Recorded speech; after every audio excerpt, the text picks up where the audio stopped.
Assalamualaikum warahmatullahi wabarakatuh.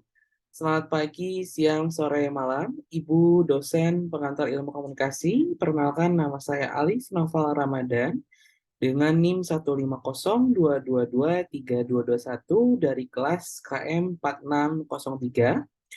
Pada hari ini saya akan membahas sebuah materi mengenai komunikasi kelompok. Langsung saja kita masuk ke pembahasan. Pembahasan yang pertama adalah saya akan menjelaskan terlebih dahulu apa itu kelompok dan apa itu komunikasi kelompok. Baik, apa itu kelompok? Kelompok adalah tiga atau lebih orang yang berinteraksi sekian lama, berlangsung satu sama lain, dan mengikuti aturan bersama untuk mencapai tujuan yang sama. Artinya, komunikasi kelompok adalah komunikasi yang dijalankan dalam sebuah kelompok, tiga atau lebih orang. Dalam artian, bisa dikatakan sebuah komunikasi kelompok apabila dalam komunikasi tersebut terdapat tiga atau lebih orang. Apabila hanya terdapat dua atau satu orang, itu tidak bisa disebutkan sebagai komunikasi kelompok. Lalu selanjutnya, saya akan membahas tentang manfaat dari komunikasi kelompok. Oke, ada 5 manfaat dari komunikasi kelompok. Yang pertama adalah saling bertukar informasi, sudah pasti karena kelompok. Yang kedua adalah menambah pengetahuan karena bisa saling bertukar informasi. Yang ketiga adalah memperteguh atau mengubah sikap. Jadi dalam artian kita bisa mengubah sikap kita saat kita masuk ke sebuah kelompok dan kita bisa mengikuti kayak istilahnya sikap-sikap yang ada di kelompok tersebut. Lalu mengembangkan kesehatan mental. Maksudnya apa? Mengembangkan kesehatan mental adalah karena kita saling berkelompok, kita bersama-sama. Apabila kita memiliki kayak mental yang kurang baik, kita masuk ke sebuah kelompok, lalu kita berkomunikasi bersama kelompok tersebut, kita bisa mengembangkan mental kita menjadi lebih baik dari komunikasi tersebut. Lalu yang terakhir adalah meningkatkan kesadaran kelompok. Ya, karena kita bersama-sama dalam komunikasi ini sudah pasti kita saling mengingatkan satu sama lain. Selanjutnya adalah faktor yang mempengaruhi efektivitas komunikasi kelompok. Ada dua faktor, yaitu faktor situasional atau faktor keadaan, dan juga ada faktor personal atau faktor dari diri kita masing-masing. Saya akan membahas tentang faktor situasional dulu. Faktor situasional ada dua, ukuran dan juga kepemimpinan kelompok. Apa maksudnya? Ukuran ini adalah maksudnya ukuran dari sebuah kelompok tersebut, apakah kelompok besar, kelompok kecil, kelompok sedang, dan lain-lain. Faktor tersebut bisa mempengaruhi efektivitas sebuah komunikasi kelompok, karena semakin besarnya ukuran sebuah kelompok akan semakin mempengaruhi efektivitas. Nanti akan kita bahas di slide selanjutnya.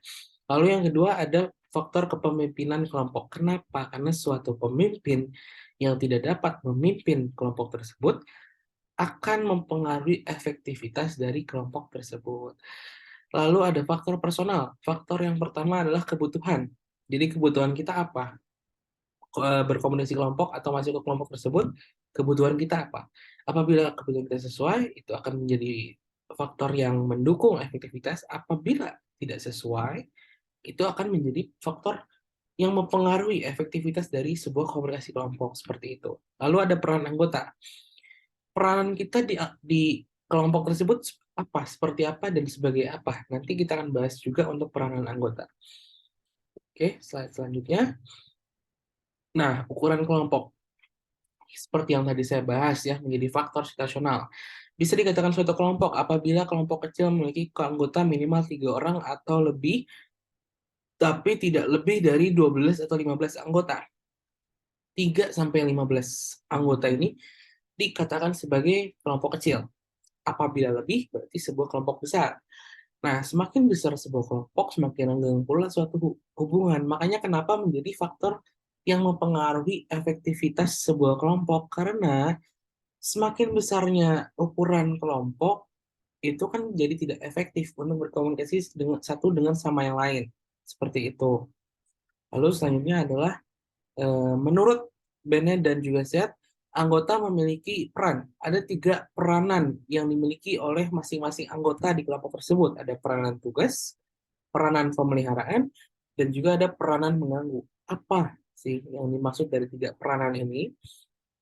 Dalam sebuah kelompok, seorang anggota ini ada yang memiliki peranan tugas. Artinya, seorang anggota ini tugasnya yang memiliki peranan tugas yang bisa memperlancar pelaksanaan pekerjaan kelompok. Dalam artian si anggota ini memiliki peran pendukung gitu ya, peran faktor pendukung dari efektivitas sebuah kelompok kayak gitu. Jadi dia tidak mempengaruhi efektivitas tapi mendukung karena memiliki peranan tugas yang gunanya memperlancar pelaksanaan pekerjaan kelompok. Lalu yang kedua ada peranan pemeliharaan. Nah, peranan pemeliharaan ini juga sebagai yang mendukung ya, faktor pendukung karena dia perannya menjaga keutuhan atau kesolidaan kelompok. Dalam artian dia tugasnya ya, istilahnya kita bahasnya tugasnya dia adalah menjaga keutuhan atau saling menjaga komunikasi satu sama lain supaya kelompok ini tetap utuh dan solid kayak gitu. Lalu ada faktor mempengaruhi efektivitas sebuah kelompok, yaitu peranan mengganggu. Nah, ini yang patut diwaspadai karena setiap kelompok pasti ada anggota yang memiliki peranan ini, yaitu peranan mengganggu. Peranan ini tugasnya menghalangi tugas kelompok, mempersulit kelompok, mengganggu kesolidaan atau keutuhan sebuah kelompok dengan caranya dia, ya, dengan cara komunikasinya dia. Dia memiliki peran yang sangat mengganggu. Nah, ini menjadi faktor yang mempengaruhi efektivitas sebuah komunikasi kelompok kayak gitu. Lalu yang selanjutnya adalah grouping. Nah, grouping ini adalah suatu cara dalam mempertimbangkan suatu hal yang diterapkan oleh anggota kelompok ketika keinginan mereka tentang kesepakatan yang ada melampaui batas motivasi kelompok untuk menilai semua rencana. Maksudnya gini, ada sebuah kelompok, mereka mempunyai motivasi untuk mencapai sebuah keinginan kelompok atau keinginan bersama.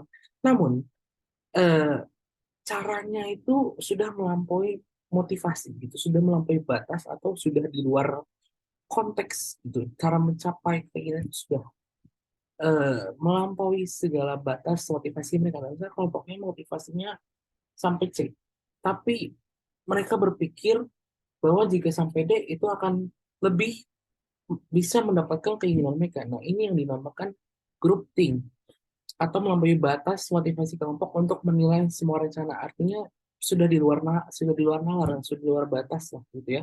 Dalam menilai semua rencana yang ada kayak gitu.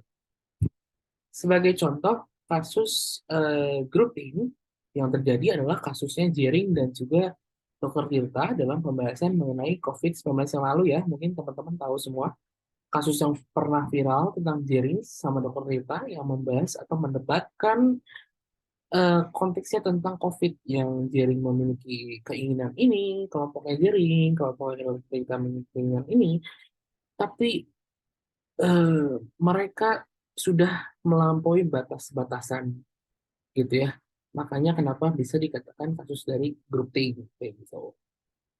Oke, mungkin sekian hal yang dapat saya berikan atau yang dapat saya paparkan terkait pembahasan materi komunikasi kelompok. Sekian dari saya. Apabila ada salah kata, salah ucap, salah penjelasan, salah materi, mohon maaf. Terima kasih. Wassalamualaikum warahmatullahi wabarakatuh.